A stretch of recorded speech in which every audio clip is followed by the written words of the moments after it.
लकड़हारा और सुनहरी कुल्हाड़ी की कहानी। एक समय की बात है, जंगल के पास एक लकड़हारा रहता था। वो जंगल में लकड़ी इकट्ठा करता था और उन्हें पास के बाजार में बेचता था कुछ पैसों के लिए।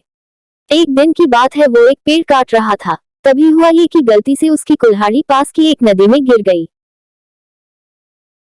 नदी बहुत ज्यादा गहरी थी और वास्तव में तेजी से बह रही थी। उसने बहुत प्रयत्न किया अपने कुल्हाड़ी को खोजने की, लेकिन उसे वो वहां नहीं मिली। अब उसे लगा कि उसने कुल्हाड़ी खो दी है। वही दुखी होकर वो नदी के किनारे बैठकर रोने लगा। उसके रोने की आवाज सुनकर नदी के भगवान उठे और उस लकड़हारे से पूछा कि क्या हुआ। लकड़हारा ने उन्हें अपनी दुखद कहानी बताई। नदी के भगवान को उस लकड़हारे के ऊपर दया आई और वो उसकी मेहनत और सच्चाई देखकर उसकी मदद करने की पेशकश की।